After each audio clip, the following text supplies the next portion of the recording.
This weekend, we'll see the return of the Eurovision Song Contest. This year, it's in Switzerland, and with several days of semi-finals to go before the big day, our arts editor Nina Nannar has just arrived in Basel. Nina, tonight sees the first semi-final taking place. What can we expect? Well, you're right. We arrived here in Basel a short while ago. We're really close to the Eurovision village. There's a great atmosphere. There are loads of people milling around because, as you say, tonight is the first semi-final. It's a serious business. There are two semi-finals. They have to whittle 37 contestants down to 26. Tonight, 15 countries will be performing, and they will be whittled down significantly by a public vote. Remember, on the actual night, there is a jury vote and a public vote. This is entirely voted for by people online, but it's the public who vote. So this one actually really does matter.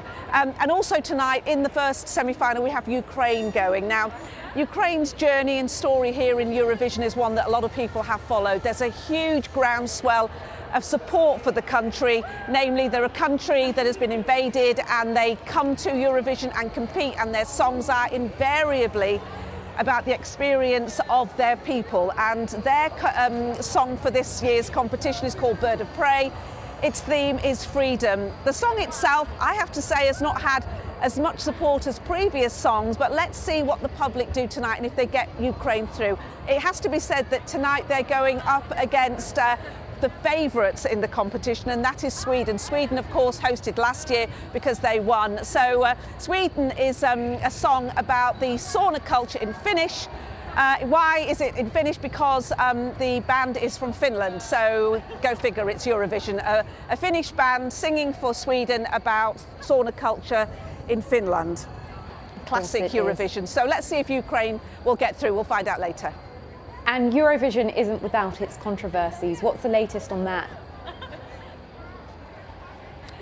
Yeah, I mean, last year people will know when I was in Sweden at Malmo covering it then, the controversy in the main surrounds the contestant from Israel and the belief amongst many that Israel should not be allowed to compete because Russia was banned from competing in Eurovision. And after the October the 7th atrocities and the subsequent war in Gaza, many people think that Israel, like Russia, should not be excluded. The organisers of the Eurovision Song Contest firmly believe that Israel should be a part of this. There were loads and loads of demonstrations last year. We were in the thick of it. This year, there's already been a little bit of trouble this weekend when the Israeli contestant was on a procession, and we know that the Israeli team have made a complaint to the police about the alleged threatening behaviour of one member of the public who was there. So, yeah, it's going to be really hard for the Israeli contestant again.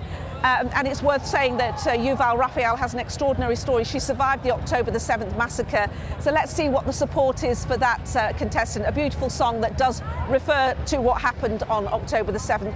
There are other kind of controversies, and another one that's been really kind of rising, I think, over the last few days is the one over the use of flags. This year, contestants on the stage are only allowed to show flags belonging to their nation. They can't show any other flags. They used to be able to show the pride flag.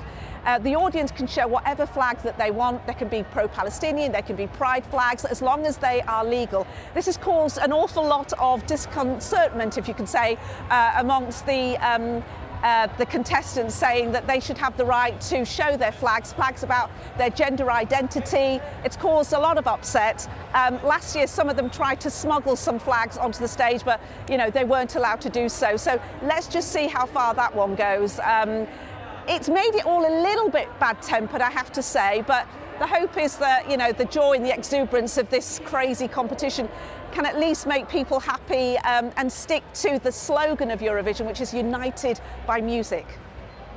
And when it comes to the UK entry, do we have any hopes of doing well this year? What the hell just happened? You know what we're all going to be saying if the United Kingdom wins on Sunday morning? Yeah, we're going to be saying that. Last year, I thought we had a great song, but we came 18th. We didn't perform as well as we might have done on the night, and the voters simply didn't care much for the song. This year, I think there's a lot of support for that song. A lot more people I know are saying we really like the UK entry, so you just don't know. It's a lovely, vibrant sort of country song. It's nothing like the kind of songs that the UK normally sends in. So could this be the year that the United Kingdom actually wins? Who knows? And just before I let you go, tell me more about the Celine Dion rumours. The Celine Dion rumours. We've been talking about that on the way over here. Lots of people are talking about it. She competed for Switzerland in 1988. And the dream was that the songbird would return here as Switzerland hosts the Eurovision Song Contest. Sadly, what we're hearing now is that that was just a rumour, and that she has sent and recorded a video message of good luck to Switzerland for hosting this, but she sadly, as it now stands, will not be making an appearance. But this is Eurovision, they do sometimes surprise us, and that would be one surprise that everyone would be very, very happy about. So I don't know, but at the moment, officially, sadly, no. Well, you never know. Thank you very much, Nina.